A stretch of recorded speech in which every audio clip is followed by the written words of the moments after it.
पार्थाय प्रतिबोधितां भगवता नारायणेन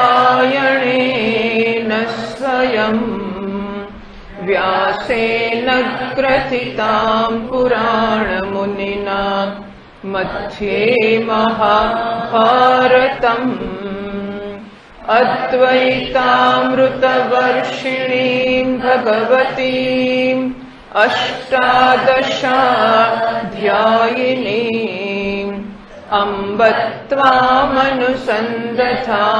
भगवद्गीते भवत्वेषिणीम् नमोऽस्तु तेभ्यः सविशालबुद्धे फुल्लारविन्दायतपत्रनेत्र येन त्वया भारततैलपूर्णः प्रज्वालितो ज्ञानमयः प्रदीपः प्रपन्नपारिजाताय स्तोत्रवेत्रैकपाणये ज्ञानमुद्राय कृष्णाय गीतामृतदुहे नमः। सर्वोपनिषदो गावः दुग्धा गोपालनन्दनः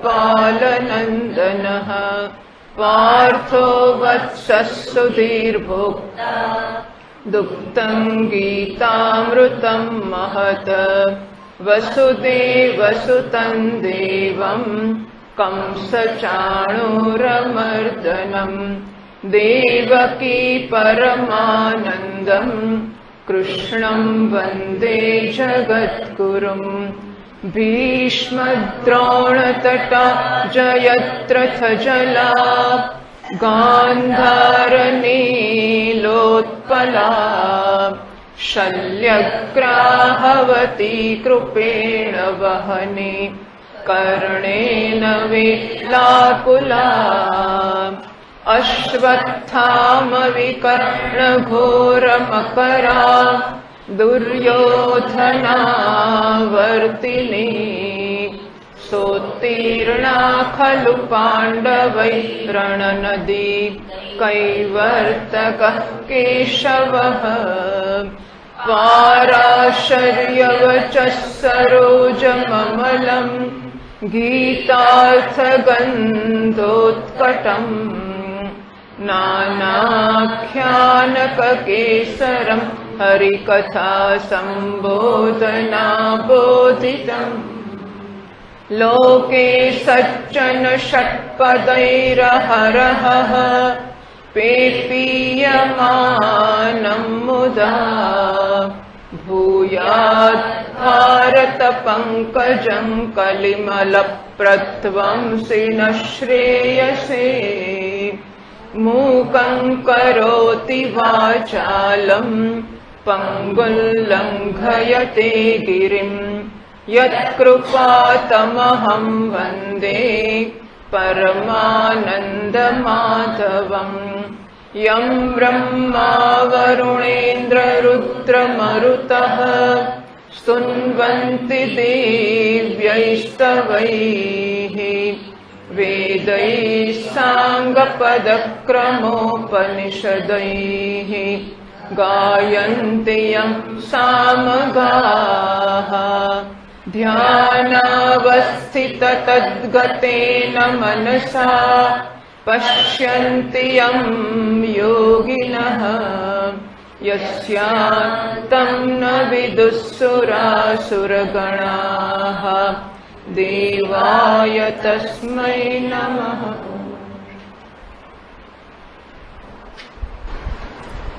कर्मण्यकर्म यः पश्येत् अकर्मणि च कर्म यः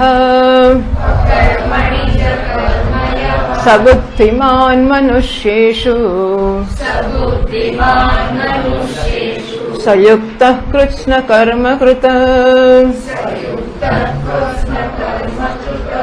कर्मणि अकर्म यः पश्येत् કર્મમાં જે અકર્મનું દર્શન કરે છે, અકર્મણી ચ કર્મયઃ અકર્મમાં જે કર્મનું દર્શન કરે છે એ બહુ ડાયો માણસ છે. કર્મમાં અકર્મ જુએ અને અકર્મમાં કર્મ જુએ એને જ બુદ્ધિમાન કહેવાય માણસોમાં, એને જ યોગી કહેવાય, એને જ કૃષ્ણ કર્મકૃત. બધા કર્મ જો કોઈએ કર્યા હોય તો એણે જ કરી લીધા છે. ધન્ય છે જીવનમાં આ માણસ જે આવું દર્શન કરે છે. તત્રેદમ લોકસ્ય વિપરીત દર્શન અપનયનાય આહ ભગવાન કર્મણ્ય કર્મ યઃ પશ્યેત ઇત્યાદિ. કાલે અધૂરું હોય ત્યાંથી આગળ શરૂ કરીએ. મને પાનું ખબર નથી કયું છે. 116 116માં 117 છે. 117ના પાના પર કયો પેરેગ્રાફ છે? છેલ્લો 117ના પાના પર છેલ્લો પેરેગ્રાફ, ત્યાંથી શરૂ કરીએ. હાજી,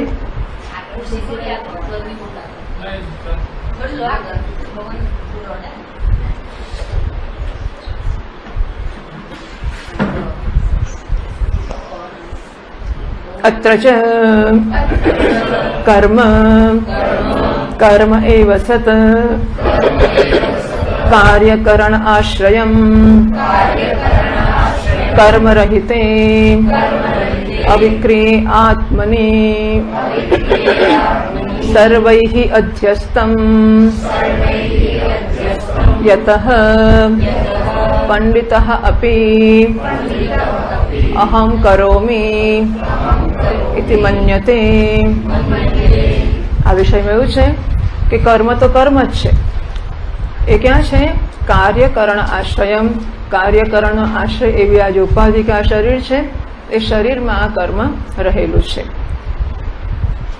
અને થાય છે શું? કર્મ રહિતે અવિક્રિય આત્મની સર્વૈહિ અધ્યસ્તમ. જેમ આપણે ગાડીમાં આવીએ ને, સવારમાં આપણે 6:45 ભરૂચથી નીકળ્યા, 7:45 અસા આવી ગયા, તો આપણે શું કહીએ કે હું 6:45 1 કલાકમાં હું એટલી ઝડપથી હું ચાલ્યો કે 1 કલાકમાં હું ભરૂચથી અસા આવી ગયો. તો ચાલી તો ગાડી છે ને, પણ હું શું કહું છું કે હું આટલી ઝડપથી આવ્યો. તો ગાડીની ઝડપ હતી એ મારામાં મેં અધ્યસ્ત કરી. એટલે પોતાનામાં જે ઝડપ જુએ છે એ ઝડપને કાઢીને પાછો ગાડી મૂકી દે. ગાડીની જે ઝડપ છે એ પોતે પોતાનામાં સમજે છે કે હું આટલી ઝડપે, માનો કે 100 કિલોમીટરની ઝડપે આવ્યો, તો હું તો બેઠો ને બેઠો છું, તો ડગલું ચાલ્યો નથી. હું શું કહું છું? હું 100 કિલોમીટરની ઝડપે આવ્યો.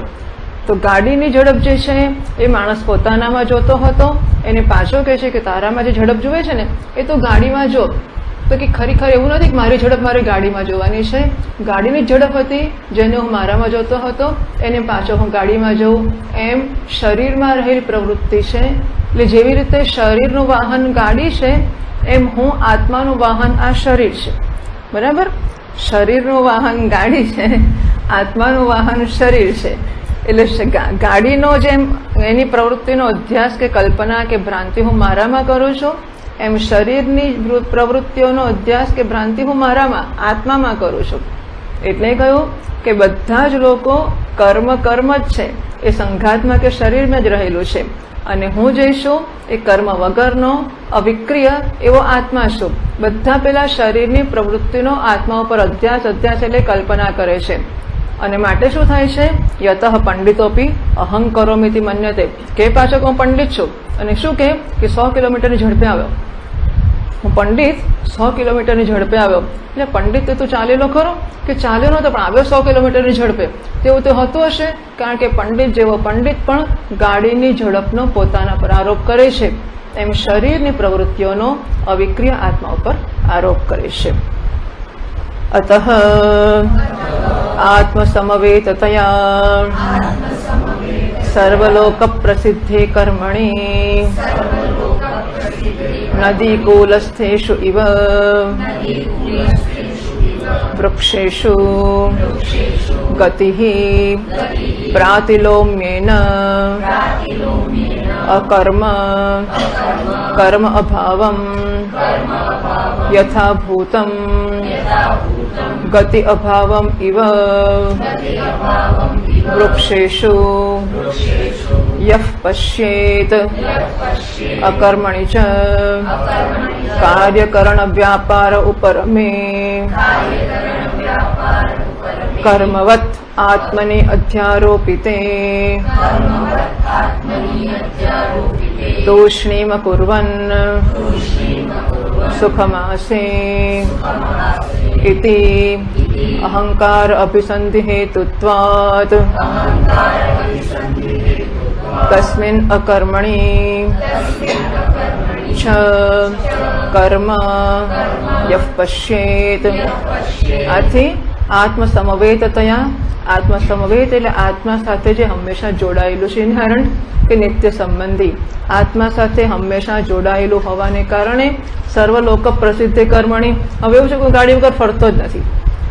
જે માણસ સતત ગાડીમાં, તો હજુ કોઈ કૂતરને સુવે ખરો, માનો કે માણસ સતત ગાડીમાં જ ફરતો હોય, ગાડીમાં જ ખાતો હોય, ગાડીમાં જ ઊંઘતો હોય, ગાડીમાં બધી જ વ્યવસ્થાઓ હોય. હવે સતત ગાડીમાં રહેતો એટલે સતત ગાડીની ઝડપે જ ચાલતો હોય, બધું એનું ગાડીની ઝડપે જ થતું હોય.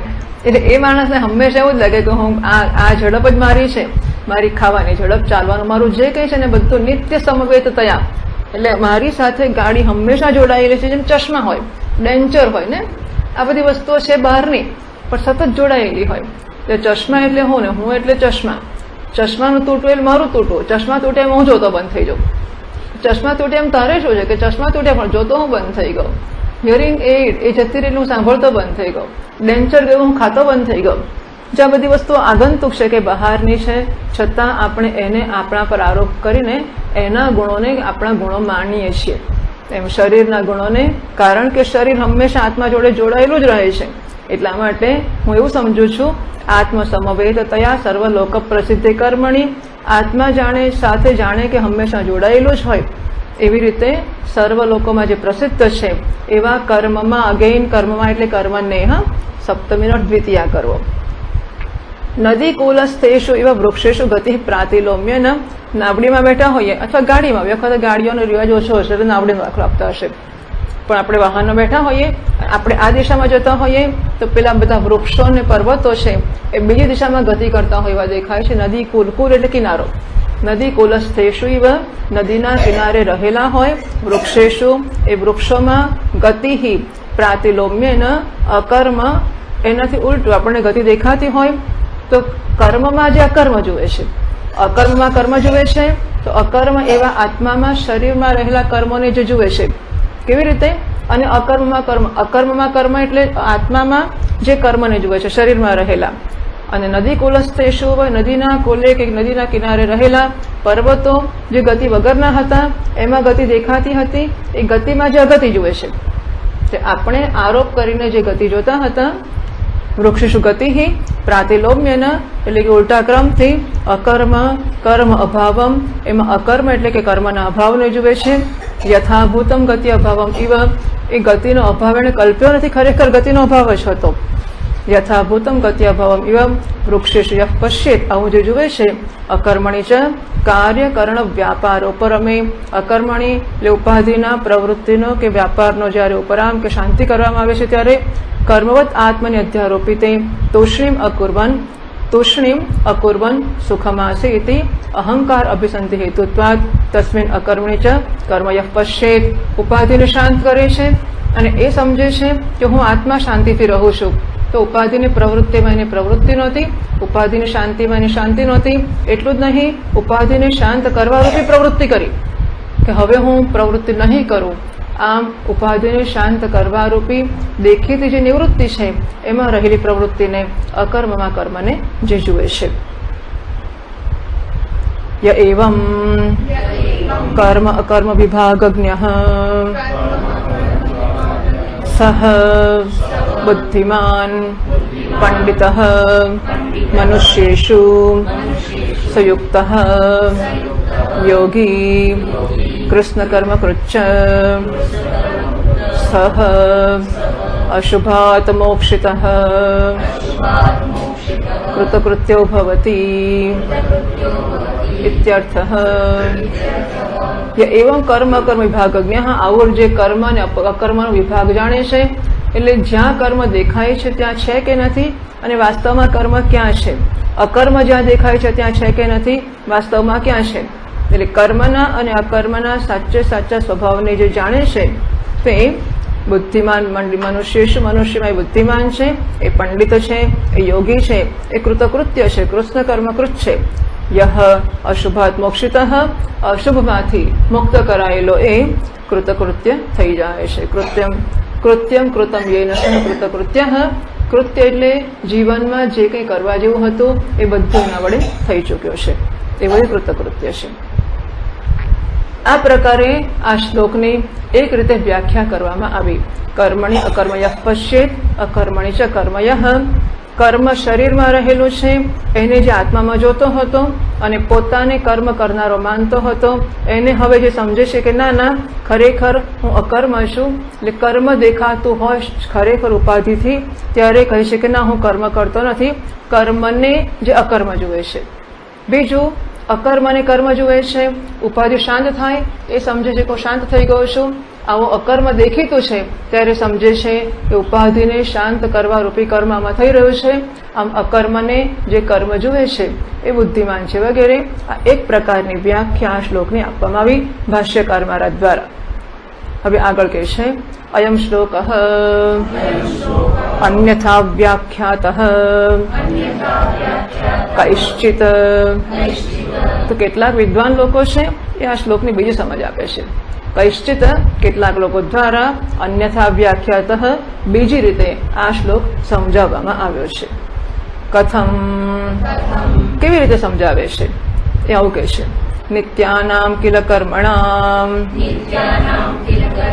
ઈશ્વરાર્થે અનુષ્ઠીયમાનાનામ તત્ફલ અભાવાત અકર્માણિ તાની ઉચ્યન્તે ગૌણ્યાવૃત્યા. તો નિત્ય કર્મો એટલે પંચ મહાયજ્ઞ વગેરે ગઈકાલે વાત કરી હતી કે ગૃહસ્થને માટે 5 યજ્ઞો કરવાનું કર્તવ્ય છે. આ પંચ મહાયજ્ઞ વગેરે જે નિત્ય કર્મો છે એટલે કે હંમેશા કરવા જ જોઈએ એવા જે કર્મો છે એ કેવા છે? ઈશ્વરાર્થે અનુષ્ઠીયમાના નામ. એ ફળને માટે નહીં, ખાલી ઈશ્વરને પ્રસન્ન કરવા માટે કરવામાં આવે છે. નિત્ય કર્મો જે ઈશ્વરને પ્રસન્ન કરવા માટે જ કરવામાં આવે છે. તત્ફલ અભાવાત, એનું ફળ શું છે કે ફળ કશું નથી, એનાથી માત્ર ઈશ્વર પ્રસન્ન થશે. અગ્નિહોત્ર યજ્ઞ કરો તો સ્વર્ગ મળશે, કે સકામ કર્મો કરીએ તો ફળ મળશે, પણ નિત્ય કર્મોનું કોઈ ફળ વેદોમાં કહેવામાં આવ્યું નથી. એટલે નિત્ય કર્મનું અનુષ્ઠાન ઈશ્વરને પ્રસન્ન કરવા માટે કરવામાં આવશે, એનું ફળ કશું નહીં મળે. ગૌણ્યાવૃત્યા એટલે ગૌણવૃત્તિથી આ જે કર્મો છે એને ફળ અભાવાત નિત્યાનામ કિલ કર્મણામ ઈશ્વરાર્થે અનુષ્ઠીયમાનાનામ તત્ફલ અભાવાત અકર્માણિ તાની ઉચ્યન્તે. એમને અકર્મ કહેવામાં આવે છે.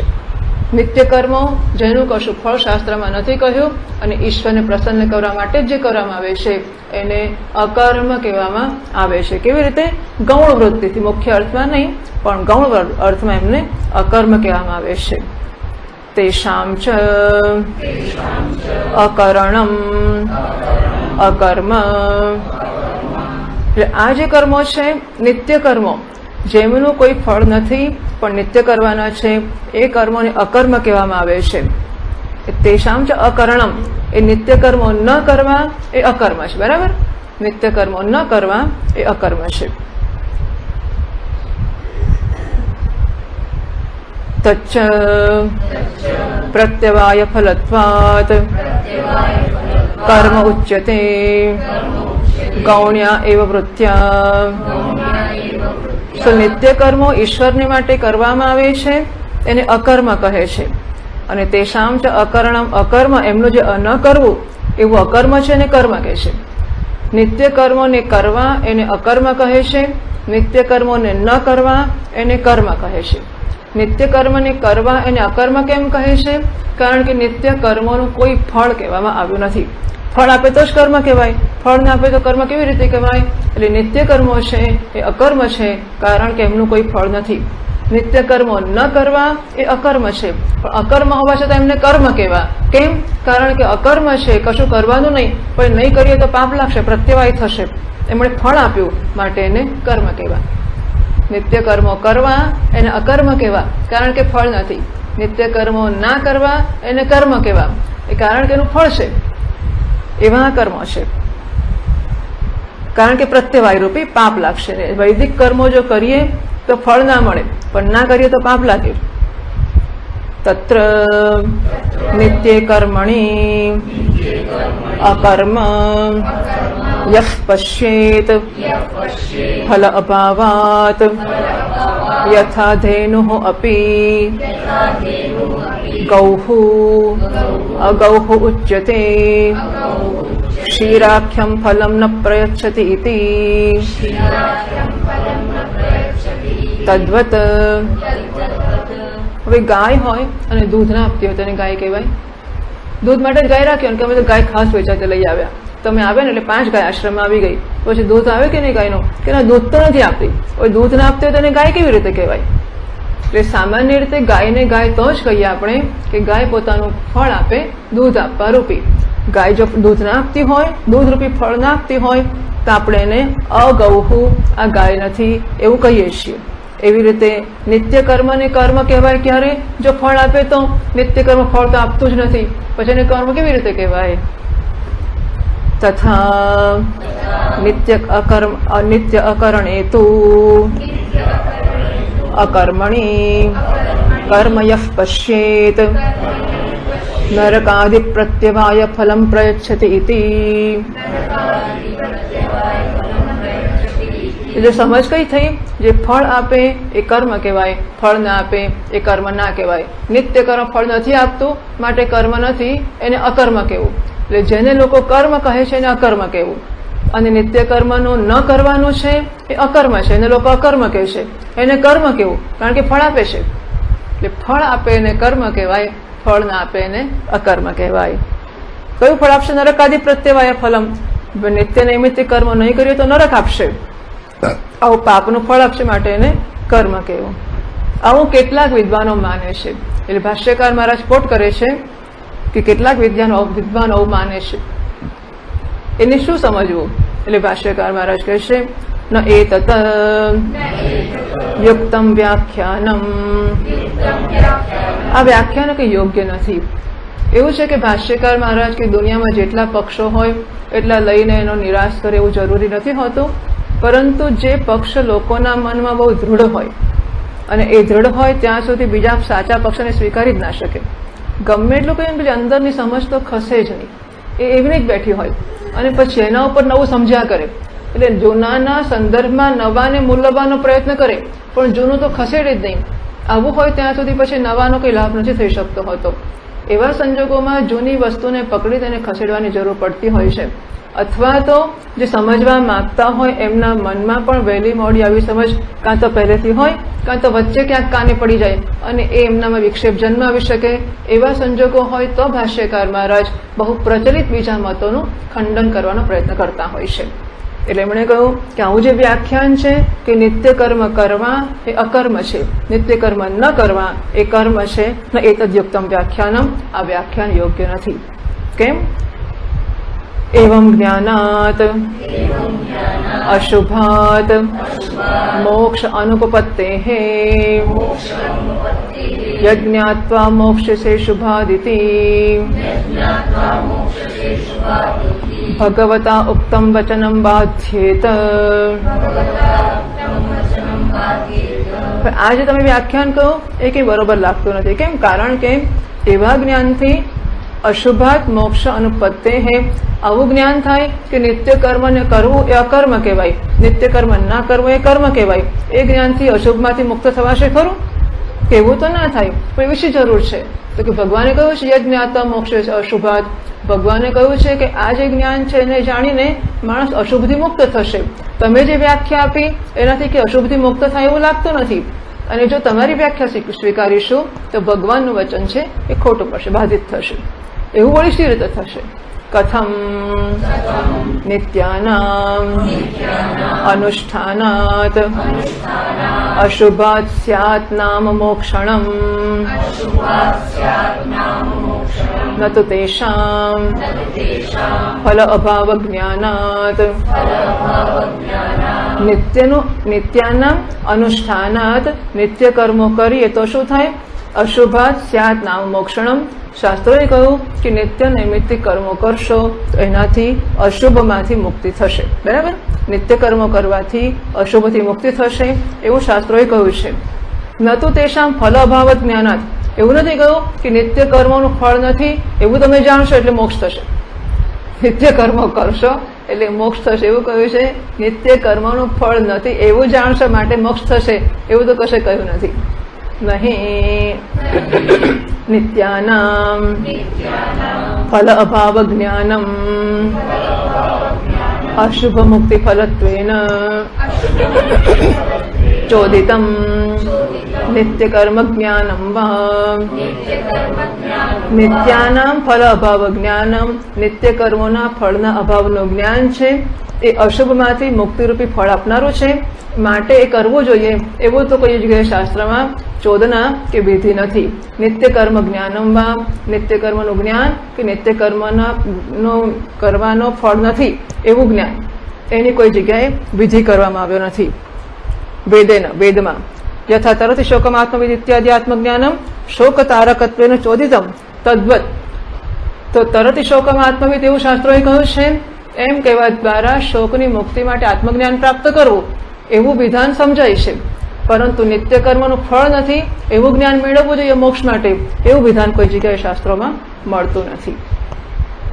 નચ ભગવતા ઇહ ઉક્તમ નથી ભગવાને ગીતામાં કોઈ જગ્યાએ કહ્યું કે નિત્ય કર્મ કરવાથી ફળ નહીં મળે એવું જાણો એનાથી મોક્ષ થશે.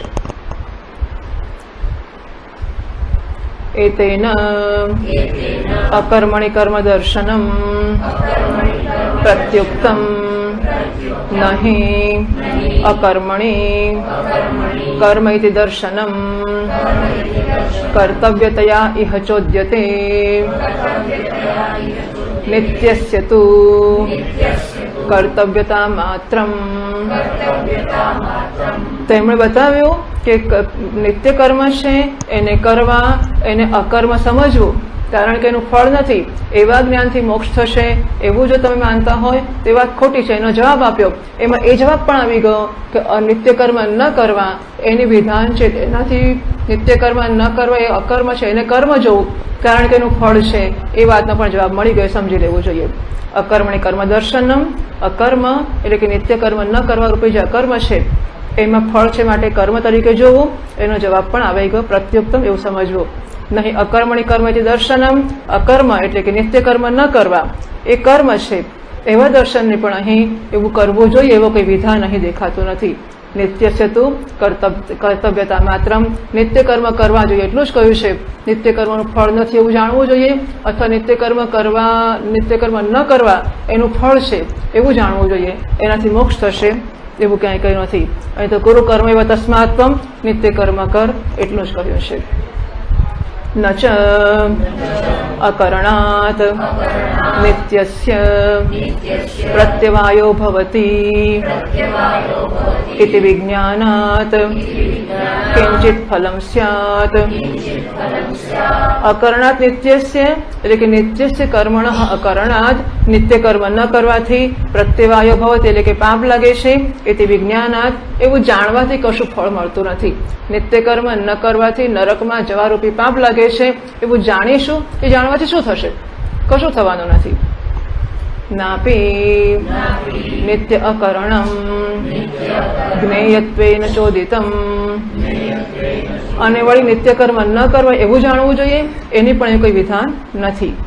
નાપી કર્મ અકર્મ ઇતિ મિથ્યા દર્શનાત અશુભાત મોક્ષણમ બુદ્ધિમત્વમ યુક્તતા કૃષ્ણ કર્મ કૃત્વાદિ ચ ફલમ ઉપપદ્યતે સ્તુતિર્વા. અને આમ કર્મ અકર્મ ઇતિ મિથ્યા દર્શનાત જે કર્મ છે ને અકર્મ કેવું ત્યાં મિથ્યા દર્શનથી અશુભાત મોક્ષણમ અશુભમાંથી મુક્ત થવાપણું બુદ્ધિમત્વમ બુદ્ધિમાન થવાપણું યુક્તતા યોગી થવાપણું કૃષ્ણ કર્મ કૃત્વાદી અને કૃષ્ણ કર્મ કૃત થવાપણું એવું બધા ફળો પણ ન ઉપપદ્યતે એવું શક્ય નથી કે જે કર્મ જ છે એને અકર્મ જોવું એમ કરવાથી આ બધા ફળો મળી જશે. સ્તુતિર્વા અથવા ભગવાનની સ્તુતિ કરે એ પણ સંભવિત નથી. મિથ્યા જ્ઞાનમેવ હિ साक्षात् अशुभ रूपम कुतः अन्यस्मात् अशुभात् मोक्षणम। मिथ्या ज्ञान પોતે સાક્ષાત અશુભ રૂપ છે, એ બીજા અશુભમાંથી મુક્ત કેવી રીતે કરશે? શુભ વસ્તુ અશુભમાંથી મુક્ત કરે, મિથ્યા જ્ઞાન પોતે જ અશુભ છે તો બીજા અશુભમાંથી મુક્ત કરશે, એવું કેવી રીતે બની શકે? નહીં તમઃ તમસઃ નિવર્તકમ ભવતી। અંધકાર કોઈ દાડો અંધકારને દૂર કરે એવું જોવા મળતું નથી, અને માટે તમે એમ કહેતા હોય કે મિથ્યા જ્ઞાન છે એ પોતે અશુભ છે અને એ અશુભમાંથી છોડાવશે, એવું કશું બને એવું નથી। નનુ કર્મણિ યત અકર્મ દર્શનમ અકર્મણિ વા કર્મ દર્શનમ ન તત મિથ્યા જ્ઞાનમ કિમ તર્હિ ગૌણમ ફલ ભાવ અભાવ નિમિત્તમ। એવું નહીં, અમે જે કહીએ છીએ મિથ્યા દર્શન નથી, તમે જરા અમને બરાબર સમજતા નથી અને પછી અમારા પર આરોપ કરો છો। અમે એવું નથી કહ્યું કે કર્મમાં અકર્મનું દર્શન કરવું અને અકર્મમાં કર્મનું દર્શન એ મિથ્યા જ્ઞાન છે। અમે એવું કહ્યું કે આ ગૌણ જ્ઞાન છે, મિથ્યા દર્શન નથી, ગૌણ દર્શન છે। શું? ફલ ભાવ અભાવ નિમિત્તમ, કારણ કે ફળ મળે છે અને ફળ નથી મળતું એના પર આધાર રાખીને। એટલે કર્મમાં અકર્મનું દર્શન કેમ કરવું? કારણ કે ફળ નથી મળતું। અકર્મમાં કર્મનું દર્શન કેમ કરવું? કારણ કે ફળ મળે છે। એટલે ફળ મળવું અને ફળ ન મળવું એના કારણે કર્મ ને અકર્મ અને અકર્મ ને કર્મ જોવું, એવું જે અમે કહ્યું છે એ ગૌણ દર્શન છે, મિથ્યા દર્શન નથી। એવું જો તમે કહેતા હોય તો એનો જવાબ આપે છે ન કર્મ અકર્મ વિજ્ઞાનાત અપી ગૌણાત ફલસ્ય અશ્રવણાત। ન ગૌણાત અપી કર્મ અકર્મ વિજ્ઞાનાત ફલસ્ય અશ્રવણાત। તમે કહો છો એ બરાબર નથી। કેમ? કારણ કે ગૌણ હોય એવા પણ કર્મ અને અકર્મના વિજ્ઞાનથી કોઈ ફળનું શ્રવણ થયું નથી, કોઈ ફળ કહેવામાં નથી આવ્યું કે આવું કર્મ અને અકર્મ અને અકર્મ અને કર્મ જોવું, એવું ગૌણ દર્શન કરશો એનાથી મોક્ષ થશે, એવું કોઈ ફળ કોઈ જગ્યાએ જોવામાં નથી આવ્યું।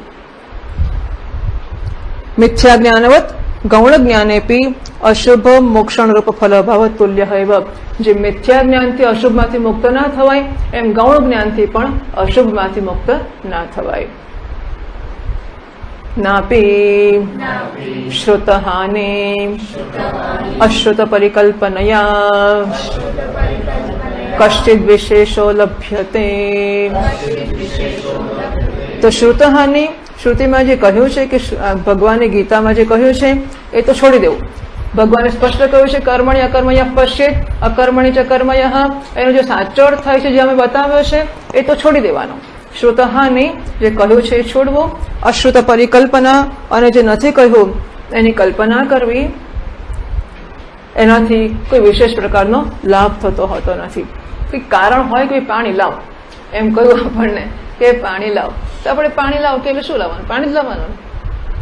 પાણી લાવવાનું કે તો પાણી લાવવાનું, પછી પણ પાણી લાવવાનું કહ્યું છે એટલે આમ તો તત્વમસી કે ત્યારે ગુરુજી તત્વમસી ઉપદેશ આપે તો એ તો એ વાચ્યાર્થ તો ના જ સમજાય ને। એ તત્વમસીનો લક્ષ્યાર્થ લેવો પડે, એમાં પછી જહદશ લક્ષણા કરવી પડે, પછી એવું બધું કરીને પછી આપણે આમ તત્વમસી કહે એટલે હા શુદ્ધ હું છે બ્રહ્મ જેવું સમજવું પડે।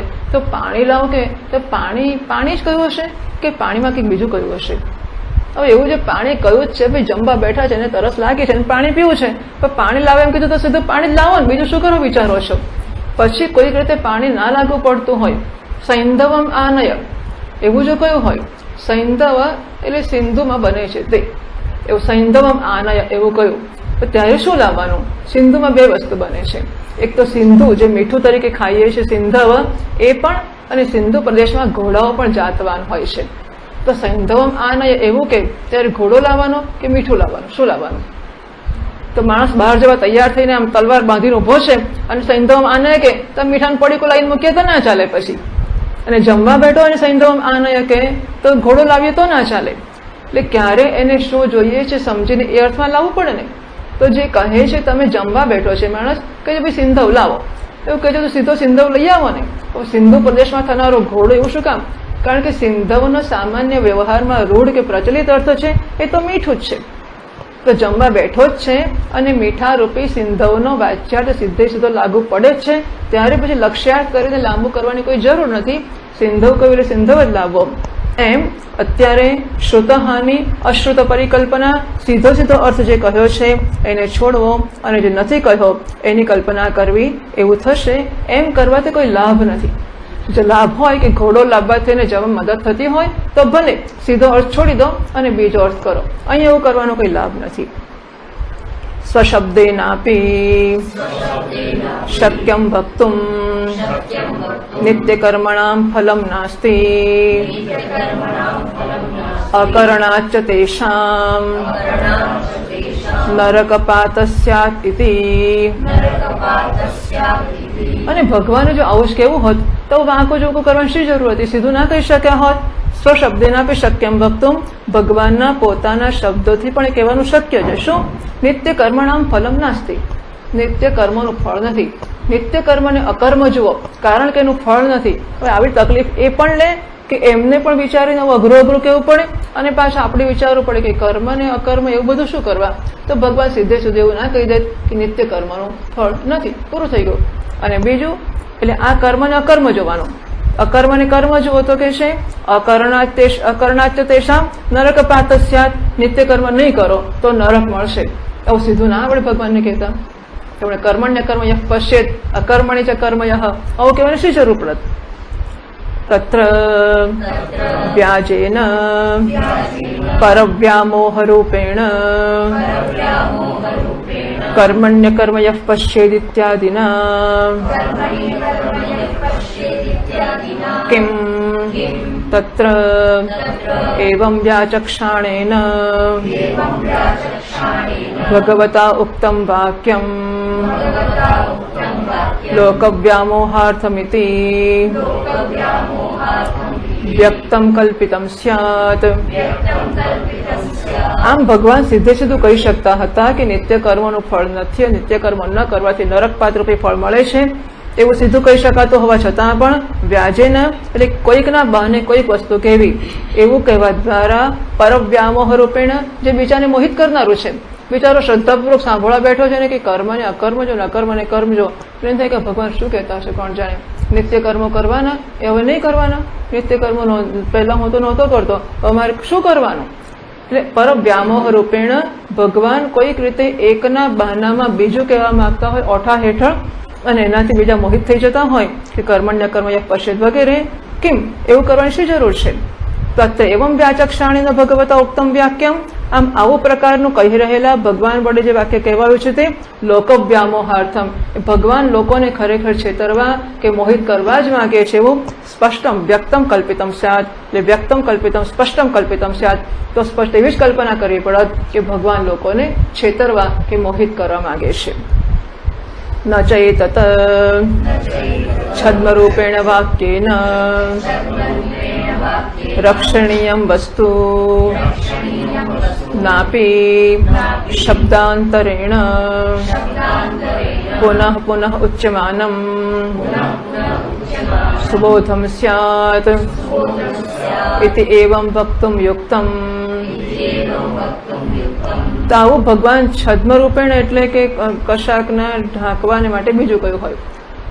આમ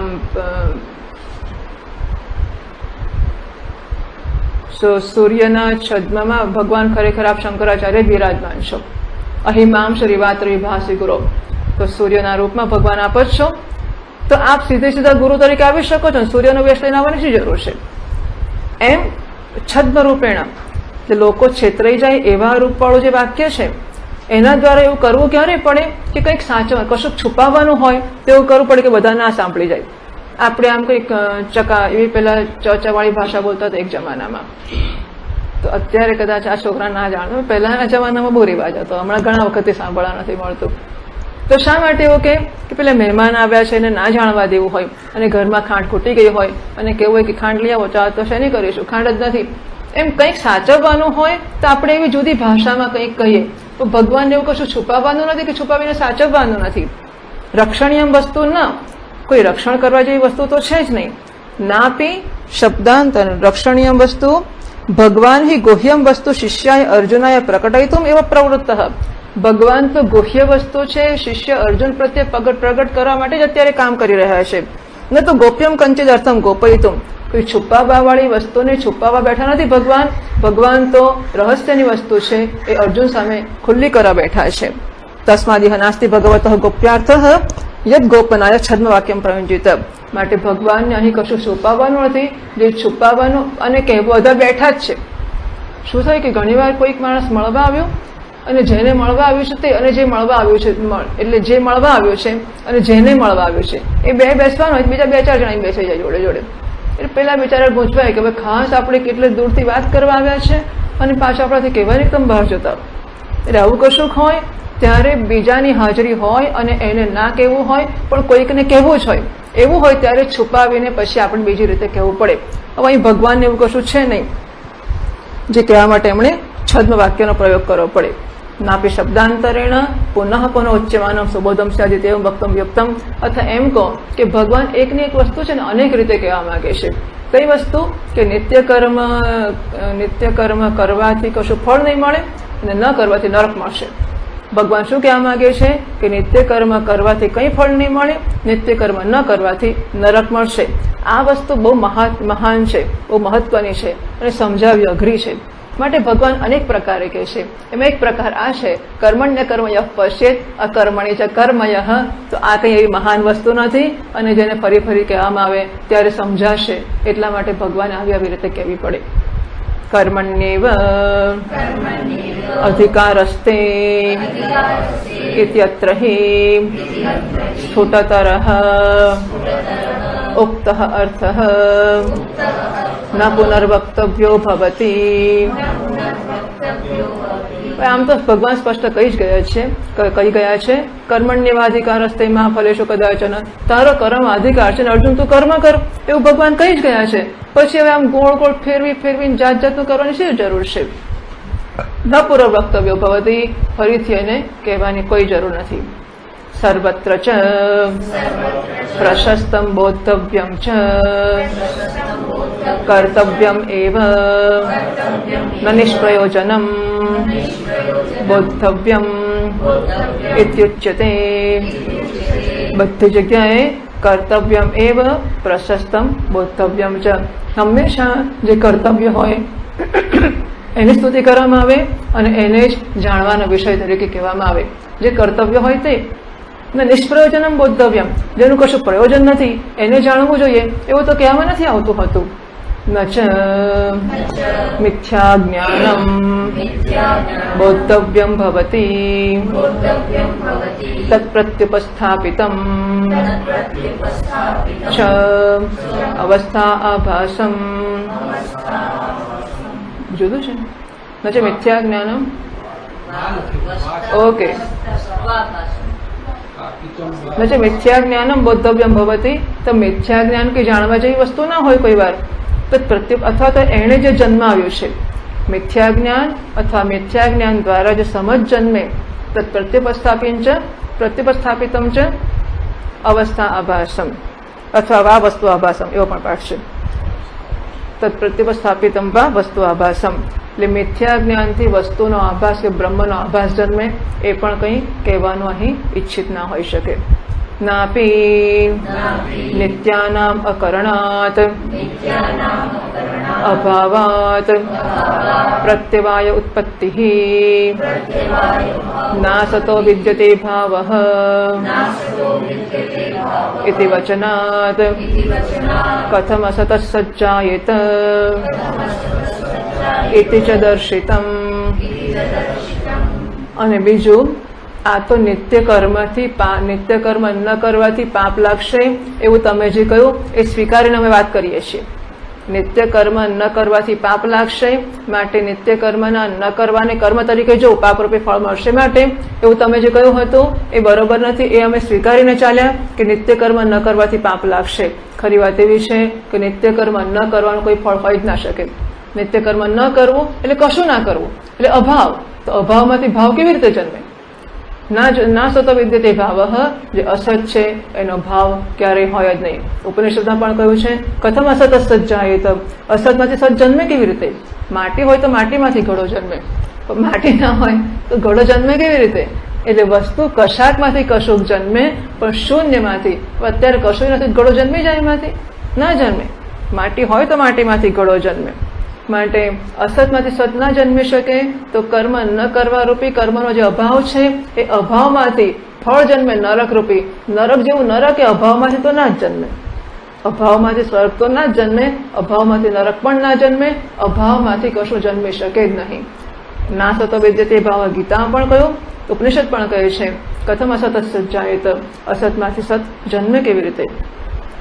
असत सज्जन्म प्रतिषेधात, असत सदुत्पत्तिं ब्रुवता, असत एव सद्भवेत, सच्च असत भवेत इत्युक्तम स्यात्.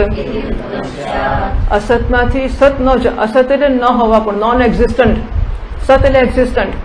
તો નોન એક્ઝિસ્ટન્ટમાંથી એક્ઝિસ્ટન્ટ વસ્તુ જન્મે, અથવા નોન એક્ઝિસ્ટન્સમાંથી એક્ઝિસ્ટન્સ જન્મે. ન હોવાપણામાંથી અભાવમાંથી ભાવ જન્મે એવું ક્યારેય બની જ ના શકે. એનો પ્રતિષેધ કરવામાં આવ્યો છે. માટે છતાં પણ જો અસતમાંથી સતની ઉત્પત્તિ, એટલે કે કર્મ ન કરવામાંથી નરકરૂપી ફળની ઉત્પત્તિ એવું જો કહેવામાં આવતું હોય, એ તીવ્રવતા એવું કહી રહેલા વડે શું કહેવાય છે? એમ કહે છે કે અસત સત છે, અસત એવ સત ભવેત. એને માટે જે અસત છે એ સત છે, જે નથી એ છે. એમ અસત છે સત છે, એટલે what is known existent is existent. જે અસત છે એ સત છે, સચ અસત ભવેત. અને જે સત છે એ અસત છે. એને ખબર નથી, પણ એ જયારે એવું કહે છે કે અકર્મને કર્મ જોવું, એટલે કે નિત્ય કર્મ ન કરવા એને કર્મ સમજવું, કારણ કે એનું ફળ છે. તો નિત્ય કર્મના ન કરવા એ અભાવરૂપ છે. અભાવરૂપમાંથી ભાવરૂપ ફળ નરકરૂપી જન્મી ના શકે. છતાં પણ જેવું કહેવાનો આગ્રહ રાખતો હોય તો એના કહેવાનો અર્થ આવો થઈ જાય, જે અમારા વિદ્વાન મિત્ર સમજતા નથી, કે તમે જયારે આવી દલીલ કરો છો ત્યારે અર્થ એવો થશે કે અસતમાંથી સત જન્મ્યું છે, એટલે કે અસત જ સત છે અને સત જ અસત છે, એવો તમારા કહેવાનો અર્થ થઈ જશે. તચ્ચાપી અયુક્તમ સર્વ પ્રમાણ વિરોધાત. અને તમારું એ કહેવાનું છે પણ અયોગ્ય છે. કેમ? બધા પ્રમાણ જોડે એનો વિરોધ થાય છે. માટે નહીં અસત શશશૃંગાદેહે સત્વમ પ્રત્યક્ષાદિ પ્રમાણાની સહેરન નીતિ ભાવ. અસત એટલે કે સસલાના શિંગડા. અસત એટલે અભાવ. તો સસલાને શિંગડા નથી. સસલાના શિંગડામાંથી શશશૃંગાદેહે સત્વમ પ્રત્યક્ષાદિ પ્રમાણાની સહેરન, તેમાંથી કશું કેવું જન્મે જે પ્રત્યક્ષ પ્રમાણનો વિષય હોય એવું બની ના શકે. એટલે અસતમાંથી સત જન્મી ના શકે. બધા પ્રમાણનો વિરોધ છે. માટે ન ચ નિષ્ફલમ વિદધ્યાત કર્મશાસ્ત્રમ દુઃખરૂપત્વાત દુઃખસ્ય ચ બુદ્ધિપૂર્વકતયા કાર્યત્વ અનુપપત્તેઃ. અને શાસ્ત્ર એવા કર્મોનું વિધાન કરે. આનો અર્થ શું થયો? કે શાસ્ત્રમાં તો કર્મ વિભાગ તો આખો આપણા વેદોનો 80% ભાગ છે ને એ કર્મ વિભાગ છે. 100% એટલે કે 80,00,000 મંત્રો છે. 1,00,000 મંત્રો વેદના માનવામાં આવે છે. એમાંથી 80,000 મંત્રો છે એ કર્મનું નિરૂપણ કરે છે, 16,000 ઉપાસનાનું નિરૂપણ કરે છે, અને 4,000 છે એ જ્ઞાનનું નિરૂપણ કરે છે. કર્મ વિભાગ જે છે એમાં ખાસા કર્મો તો નિત્ય નૈમિત્તિક કર્મો છે, કેટલાક સકામ કર્મો છે, પણ કેટલા બધા જે વર્ણાશ્રમ કર્મો છે એ બધા તો નિત્ય નૈમિત્તિક કર્મો છે. નિત્ય નૈમિત્તિક કર્મોનું જો કોઈ ફળ ના જ હોત અને માટે કર્મો ના કરવા જોઈએ, એને અકર્મ જોવા જોઈએ, એવું જો શાસ્ત્રો કહેવા માંગતા હોત તો આટલો મોટો શાસ્ત્ર એને માટે ભર્યું હોત એમણે? એવું કેવી રીતે થઈ શકે? સો ન ચ નિષ્ફલમ વિદધ્યાત કર્મશાસ્ત્રમ. જેનું ફળ નથી એવા કર્મોનું વિધાન શાસ્ત્રો કરે એવું કેવી રીતે બની શકે? એટલે ભલે શાસ્ત્રોમાં એનું સ્પષ્ટ ફળ નથી કહ્યું. અગ્નિહોત્ર કરો તો સ્વર્ગ મળશે એવું કહ્યું છે. નિત્ય કર્મ કરો, બ્રાહ્મણ તરીકે બ્રાહ્મણના કર્મો કરો, કે સંવિધાન કરો, અથવા ગૃહસ્થ થઈને તમે અગ્નિહોત્ર યજ્ઞ રોજ કરો તો કશું ફળ મળશે એવું નથી કહ્યું. પણ ફળ ના જ મળતું હોત તો શાસ્ત્રો વિધાન કરતા ના હોત, અને શાસ્ત્રો એ વિધાન કરે તો કોઈ સાંભળે પણ નહીં. શાસ્ત્રોના વિધાનનું અનુસરણ કરવાનું કોઈ ફળ જ ના હોય તો એને કોણ કરે? અને શાસ્ત્રો તો હિતેચ્છુ છે, એટલે સેંકડો હિતૈષિણી માતાઓ કરતા પણ વધારે હિતેચ્છુ એવા શાસ્ત્રો છે. અને માણસનું હિત સુખ પ્રાપ્તિમાં છે. જો સુખ પ્રાપ્તિ રૂપી ફળ વૈદિક કર્મોનું કે નિત્ય કર્મોનું ના હોત તો નિષ્ફળ કર્મોનું વિધાન શાસ્ત્રો ન કરતા હોત. કેમ? દુઃખરૂપત્વાદ, કારણ કે દુઃખરૂપ છે. પછી તો મહેનત જ મળી ને એના બદલામાં. યજ્ઞ આગાદી કર્યા, કેટલા પૈસા ખર્ચ્યા, ધુમાડા ખાતા, બધી મહેનત કરી, મળ્યું શું? કઈ નહીં. નિત્ય કર્મનું ફળ શું હોય? કશું ના મળ્યું. તો બધા ઘી ને તેલના ધુમાડા કરી નાખીને આટલી મહેનત કરી, બધા પૈસા હોમી દીધા, અને આટલો બધો શ્રમ કર્યાનું ફળ શું? કશું નહીં, દુઃખ. જો એનું કશું સુખરૂપી ફળ ના મળતું હોય કે પોઝિટિવ ફળ ના મળતું હોય તો જે પડીએ મહેનત જ પડી કે વેઠ પડી. એટલા માટે દુઃખરૂપ થઈ ગયો. અને દુઃખસ્ય છે બુદ્ધિપૂર્વકતયા કાર્યત્વ અનુપપત્તે. જે દુઃખરૂપ વસ્તુ છે એ સમજુ માણસ હોય એ જાણી જોઈ નક્કી કરે કે હવે હું યજ્ઞ કરીશ. પ્લાનિંગ કરે. બહુ વખતે આપણે આમ તો ઘણું ક્યારના કમા કરીએ છીએ, કમાઈને આપણે લાખો રૂપિયા ભેગા કર્યા, પણ એક વાર યજ્ઞ તો કર્યો જ નથી. ચાલો ત્યારે આવતા વર્ષે માણસ 6-12 મહિના પહેલા પ્લાનિંગ કરે ને બિચારો, વિષ્ણુ યાગ કરવો હોય, રુદ્રયાગ કરવો હોય, તો કહે છે કે ચાલો બહુ પૈસા ભેગા થઈ ગયા છે, હવે આપણે વિષ્ણુ યાગ કરીશું. કેમ? કઈ બસ ખાલી હવે ફળ મળશે કે ફળ તો કશું નહીં મળે, તો શેને માટે કરવાનું? પણ હવે નવરા બેઠા છે, ચાલો મહેનત કરીએ થોડી. એટલે આપણને મહેનત કરવાથી આપણને શ્રમ પડશે, એ શ્રમ રૂપી મહેનત પડશે, એ ફળ મળશે, માટે આપણે યજ્ઞ કરીએ. એવું કંઈ હોતું હશે? તો દુઃખરૂપત્વાદ બુદ્ધિપૂર્વકતયા દુઃખસ્ય ચ કાર્યત્વ અનુપપત્તે. જે દુઃખ છે એ જાણી જોઈને હવે માથે પડીને આવી જ જાય. આપણે ઘડો લાવીએ દુકાનમાંથી અને ઘડાની પાછળ કુંભાર આવી જ જાય, તો લાવે ના કોઈ, આવી જાય તો શું કરીએ? પછી મહેનત કરીને પાછો કાઢીએ મોકલી આપવો પડે કે ભાઈ તું ના આવીશ, મારે તો ખાલી ઘડો જ જોઈએ. એવું થાય છે ઘણી વાર કે આપણને એમ કે આપણે નિમંત્રણ એક્સને જ આપીએ છીએ, પણ એક્સનું નિમંત્રણ એટલે વાય ઝડપ જોડે આવી જ જાય નહીં જાય. એટલે આપણે જાણીએ જ ના કે આવું હશે. પછી ખબર પડે કે ઓહ, આ તો બધા જોડે જોડે જ ફરે છે. એમ જો એવું હોય કે નિત્ય કર્મો કરીએ, એ કર્મ કરવાથી ફળ તો ના જ મળે, અને પાછળ નરક ને બધું આવી જ જતું હોય, તો પછી એ કરવાનો શું લાભ છે? કાં તો નિત્ય કર્મ કરીએ એટલે કશું ફળ ના મળે, નિત્ય કર્મ ના કરીએ તો નરક મળી જાય.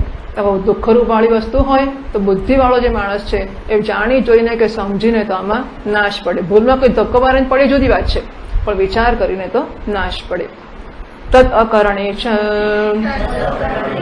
નરકપાત અભ્યુપગમે અનર્થાય એવ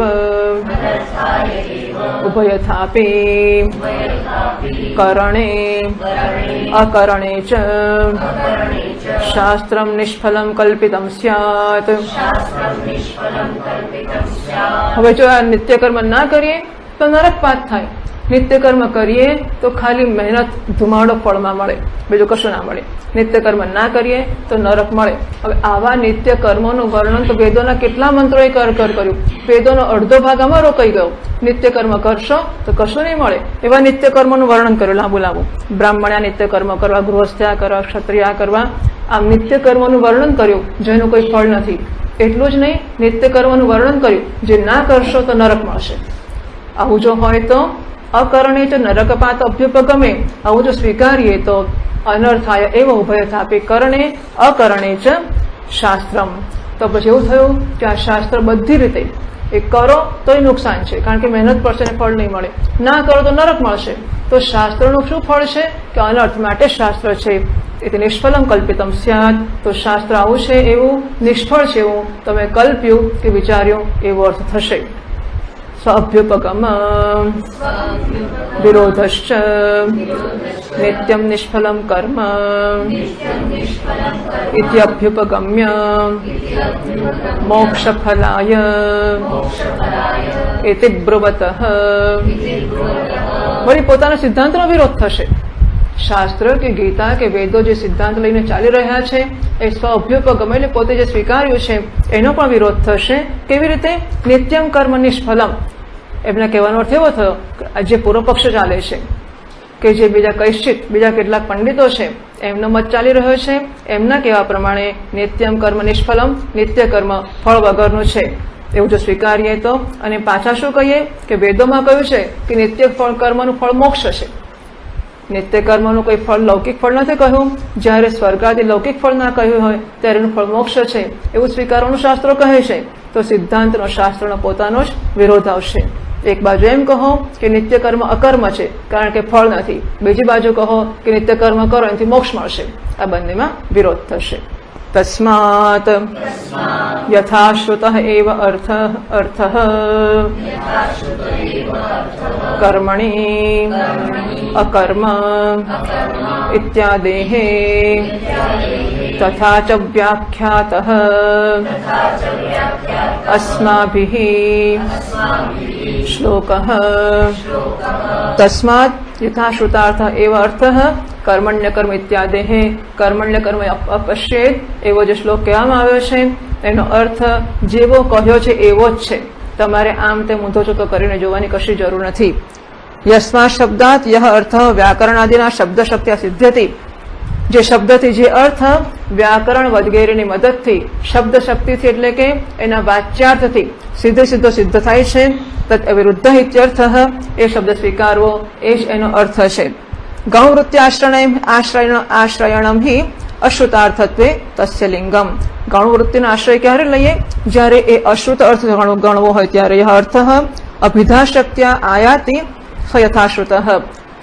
વાક્યના કે શબ્દના વાચ્યાર્થથી જે અર્થ મળે એને યથાશ્રુત અર્થ કહેવામાં આવે છે. એને બદલવામાં આવે ને કંઈક બીજો અર્થ લેવામાં આવે એને અશ્રુત અર્થ કહેવામાં આવે છે. તો અહીં તો યથાશ્રુત અર્થ જ લેવો જોઈએ. કર્મણ્ય અકર્મ ઇત્યાદેઃ. પણ યથાશ્રુત એટલે કેવો? તો ભાષ્યકાર મહારાજ કહે છે તથા ચ વ્યાખ્યાતઃ. યથાશ્રુત છે એ પ્રકારે અમે વ્યાખ્યા કરી ગયા છે એવો અર્થ તમારે કાઢવો. એ તમે કઈ વ્યાખ્યા કરી ગયા હતા? અમે આવી વ્યાખ્યા કરી ગયેલા. કર્મણ્ય કર્મય પશ્યેત અકર્મણિ ચ કર્મયઃ. એની ભાષ્યકાર મહારાજ આ સમજ આપી કે કર્મણી શરીર જ્યારે કર્મ કરે છે ત્યારે એ સમજે છે કે હું કર્મ કરું છું. તેણે જાણવું કે શરીર પ્રવૃત્તિ કરી રહ્યું છે ત્યારે હું આત્મા કોઈ પ્રવૃત્તિ કરતો નથી. એટલે કર્મમાં અકર્મનું દર્શન કરવું. અકર્મમાં કર્મનું દર્શન કરવું એટલે તો શરીરથી મહેનત કરીને શરીર થાકે ત્યારે કહે છે હું થાકી ગયો છું તો મેલો હવે મારે કંઈ કર્મ કરવો નથી. કેટલી દોડાદોડ. એક 2-5 દાડાનું કામ હોય એને માટે 2-5 વર્ષની મજૂરી ચાલતી હોય છે. આટલી બધી મહેનત કરવી ને આટલું કામ કરવું ને આવું બધું થાય એના કરતા હવે મારે કંઈ કામ કરવું જ નથી. આમ શરીર જે કામ કરતું હતું એને બંધ કર્યું. શરીરની પ્રવૃત્તિ બંધ કરી અને એ એમ સમજે છે કે હું નિરાંતે બેસું છું કે હું પ્રવૃત્તિ બંધ કરું છું. તો શરીર તો પ્રવૃત્તિ કરનારું જ છે. એની પ્રવૃત્તિ અટકાવવી એ અટકાવવા રૂપી કર્મ છે. શરીરની પ્રવૃત્તિ અટકાવવી એ અટકાવવા રૂપી કર્મ છે. જેને બહારથી અકર્મ દેખાય છે કે કશું કરતો નથી, ખરેખર સખત કર્મ કરે છે. તો શરીર આમ ઝંપલાવવા માંગે છે. હું કહું છું બિલકુલ બોલવાનું નહીં, બેસવાનું નહીં, ઉઠવાનું નહીં, ચૂપ એને બેસાડી દઉં છું. તો આમ હું એને બંધ કરવા રૂપી કર્મ કરું છું. એટલે જ્યારે મને અકર્મ દેખાય છે તો એને કર્મ સમજવું. આવો અર્થ ભાષ્યકાર મહારાજ કહે છે અમે કહ્યો છે. હવે અમે ભાષ્યકાર મહારાજ કે એ જ માનવાનું કે બીજા બધાનું માનવાનું કે નહીં? તો ભાષ્યકાર મહારાજે કહ્યું કે અમે આ કહ્યું છે, બીજું બધું ખોટું જ, અમારું કહેલું જ માનવાનું, બીજા કોઈ નહીં માનવાનું. આમ આ શ્લોક પૂરો થયો. બરાબર. હવે આગળ ચાલીએ. તદેતત કર્મણિ અકર્માદિ દર્શનમ સ્તુયતે. હવે આજે અકર્મમાં કર્મનું દર્શન યથોક્ત દર્શિતમ એવું અમારામાં છે. અથવા દર્શનમ તો કર્મમાં અકર્મનું દર્શન વગેરે જે કહેવામાં આવ્યું એની સ્તુતિ કરે છે. એટલે આ શ્લોક જરા બહુ લાંબા ભાષ્યવાળો હતો અને ટેકનિકલ પ્રકારનો હતો એટલે આપણે એને પૂરો કરી નાખ્યો. હવે જરા ગીતામાં આગળ ચાલીએ. થોડુંક આપણને નિરાંત લાગે. યસ્ય સર્વે સમારંભાઃ કામ સંકલ્પ વર્જિતાઃ જ્ઞાનાગ્નિદગ્ધ કર્માણમ તમાહુઃ પંડિતં બુધાઃ.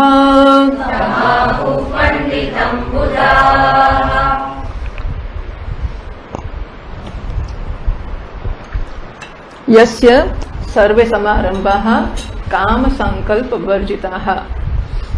જેના બધા સમારંભ એટલે કે જેનો આરંભ કરવામાં આવે છે આ કર્મ, જેના વડે થતા બધા જ કર્મો કામ અને સંકલ્પ એ બંનેથી મુક્ત છે. એની પાછળ એની કોઈ કામના પણ નથી, એની પાછળ એનો કોઈ સંકલ્પ પણ નથી. જ્ઞાનાગ્નિદગ્ધ કર્માણમ તમ, આવો જે મનુષ્ય છે જેના કર્મો જ્ઞાનરૂપી અગ્નિથી બળી ચૂક્યા છે. તમ બુધાહ પંડિતમ આહુહુ, આવી જે વ્યક્તિ છે એને વિદ્વાન પુરુષો પંડિત કે જ્ઞાની એવું કહે છે. જે કર્મો કરે છે ખરો, એ કર્મો કરવાની પાછળ એના કોઈ વ્યક્તિગત સંકલ્પો કે વ્યક્તિગત કામનાઓ નથી. ચાલો ભગવાનની ઈચ્છા છે કે નર્મદામાં સ્નાન થઈ જાય તો સ્નાન થઈ જાય, ના થાય તો ના થાય. એ બધું કરતો હોય માણસ. જુઓ આ કર્મયોગીઓ, એટલે એ લોકોને વખત જ ના હોય. એ મોટા જ્ઞાની પુરુષો નથી. કર્મમાં અકર્મનું, અકર્મમાં કર્મનું દર્શન કરે અને બેસીને આવી લક્ઝરી નથી કે કલાકોના કલાક ભાષ્ય સાંભળ કરે કે ભણે કે ભણાવે, બરાબર છે. પણ છતાં જુઓ કે કર્મયોગી, કોઈ પણ કર્મયોગી એ જ્યારે, જ્યાં આપણે પેલી લાકડીની વાત કરી, વાંસળીની વાત કરી, જે સાધન છે ભગવાનનું, માલિકનું, સ્વામીનું, એ સાધન છે. એ સાધનને કોઈ કામ કે સંકલ્પ ખરો? હું આજે આમ કરીશ, આજે હું નહીં કરું, આ કરીશ ને એટલે આપણો વટ પડશે. હા, આજે આ કામ કરવું પડશે, બહુ સારું તો નથી, શું સાહેબ સ્વામીની ઈચ્છા છે એટલે કરવું પડશે, થોડો અપયશ મળશે ખરો, ચાલો ચલાવી લઈશું, એવો વિચાર કરે. જુઓ આ કર્મયોગ એટલી બધી ઉત્તમ વસ્તુ છે. ભલે એ આ ભાષામાં જ્ઞાનનું વર્ણન સમજતો નથી અને એ પ્રમાણે કરવાનો પ્રયત્ન કરતો નથી. એ કર્મયોગ કરે છે ને, એમાં જ્ઞાનીએ જે કરવું છે એ બધું આપોઆપ આવી જ જાય છે. પછી એને ખબર પડશે કે આ તો જ્ઞાન થઈ ગયું. એટલે એવા માણસો એ તો એ માને જ નહીં ને, એમને એવી કશું જરૂર પણ નથી માનવા કે ના માનવાની. પણ ધારો કે એવું માનતા હોય કે અમે હજુ અધિકારી નથી, કે અમે વેદાંતનું શ્રવણ કરીને બેસીએ, શ્રવણ કરીને જે કરવું જોઈએ એ તો એ લોકો કરી જ રહ્યા હોય છે. અને એટલી સમજ પણ નથી કે અમે જ્ઞાનની સાધના કરીએ છીએ, એટલે એટલી બધી એમનામાં નમ્રતા રહેવાની જ છે. કારણ કે જે મળે બધા મહાત્માઓ તો પગે જ લાગવું પડે. આખરે કર્મયોગી તો મહાત્મા છે જ નહીં. એટલે મહાત્માઓ જે હોય તે, પણ એ મહાત્માઓ થઈને બેસી ગયા એટલે બધા પ્રણામ યોગ્ય થઈ ગયા. અને કર્મયોગીઓ છે એ તો બિચારા સાધકો છે. સાધકો નથી, એ તો કર્મ કરનારાઓ છે, સેવકો છે. સાધકો નહીં, સેવકો છે. એટલે એમણે તો બધે પ્રણામ કરવાના જ હોય. એટલે એમની નમ્રતાનો જે એમને તક મળશે, એ તક લેવાની પણ એમની સમજ નથી. હા, એવું પણ નથી કે આપણે નમ્રતા દાખવવી જોઈએ. કોઈ પણ પ્રકારનો સંકલ્પ કે કામને એમની પાછળ છે જ નહીં. એ કશુંક પણ કરે, કશુંક પણ ના કરે, ભગવાને એમને જે આપ્યું હશે તે, અને જેને લીધે કરતા હશે, પૂર્વની પ્રકૃતિ હશે કે પૂર્વના સંસ્કાર હશે, જે હશે તે. પણ કોઈક કારણથી આ માણસો કરે છે. એની પાછળ કોઈક કામના, કોઈ સંકલ્પ, કદાચ બહુ તો દૂરની કામનાને સંકલ્પ કે દેશનું ભલું થાય, કે હિન્દુત્વનું ભલું થાય, કે ગાયોનું ભલું થાય, કંઈક મોટું. પણ વ્યક્તિગત રીતે, વ્યક્તિગત સ્તરે લાગે વળગે છે એવી કોઈ કામના કે કોઈ સંકલ્પ છે જ નહીં. સમૂહે કે જે કોઈક જૂથની સાથે જોડાયા છે, કે જે કોઈ મહાત્મા પાસે કે જ્યાં કંઈક પણ છે, એણે નિર્ણય કર્યો કે આટલું કરવું છે, એટલે પછી એમાં જોડાયા જ કરવાનું. એની પાછળ શું કરવું પડશે એ ચિંતા કરવાની જ નહીં કે મારે કેટલું દોડવું પડશે, મારે કેટલું કામ કરવું પડશે. ઠીક છે, બોલી તો ગયા કે ચાલો એક છાત્ર સંગમ કરવો છે. છાત્ર સંગમ કે નાની વસ્તુ છે? 5,000 કે 25,000 છોકરા ભેગા કરો ને મહિનાઓના મહિનાઓ સુધી પૈસા ભેગા, કેટલાને ખુશ કરો, કેટલાને મસ્કા મારો, શું શું કરો, કરવા તૈયાર. કોઈ કામના પણ નથી, કોઈ સંકલ્પ પણ નથી. ભાષ્યકાર કહે છે યસ્ય યથોક્તદર્શિનઃ સર્વે યાવन्तઃ સમારંભાઃ સર્વાણિ કર્માણિ સમારભ્યન્તે ઇતિ સમારંભાઃ કામસંકલ્પવર્જિતાઃ કામૈઃ તત્કારણૈશ્ચ સંકલ્પૈઃ વર્જિતાઃ મુધા એવ ચેષ્ટા માત્રાઃ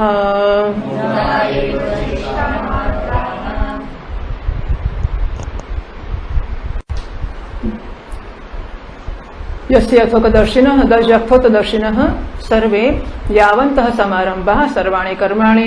યથોક્તદર્શી આ પ્રકાર, એટલે કર્મમાં અકર્મ અને અકર્મમાં કર્મ જે જુએ છે, આવો જે યથોક્તદર્શી છે એના સર્વે એટલે યાવંતઃ જે પણ કર્મો કરે છે બધા જ સમારંભ્યંતે સારી પેટે આરંભ કરવામાં આવે છે.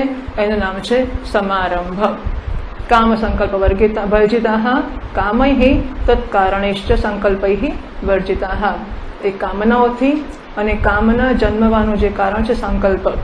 કામ જાનામે તે મૂલમ સંકલ્પાત કિલ જાયસે નૈવ સંકલ્પયિષ્યામિ અતો મેન ભવિષ્યતિ. તો પહેલા સંકલ્પને કે કરવું કે ના કરવું, જવું કે ના જવું, આમ સંકલ્પ વિકલ્પો ચાલે અને પછી કામના જન્મે કે ના હવે તમારે જવું જ છે. તો હે કામ, હું જાણું છું કે તું સંકલ્પોમાંથી જન્મે છે, કે આમ કરીએ તો સારું છે. એટલે જે વિષયનું આપણે કામના ન જન્માવી હોય અને પ્રવૃત્તિ ના કરવી હોય એ વિષયમાં સંકલ્પો કરવા જ નહીં.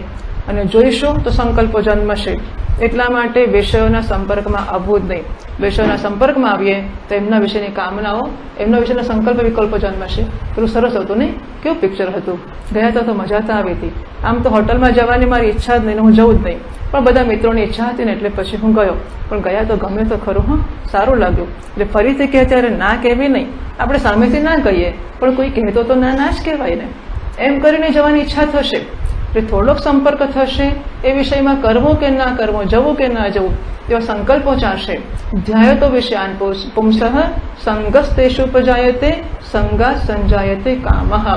સો ધ્યાન એટલે કરવું ના કરવું, કરવું ના કરવું, આમ વિચારો કરતા કરતા ધીમે ધીમે સંગ જન્મશે, અને સંગ જન્મતા પછી એમાંથી આપણને કામના જન્મશે.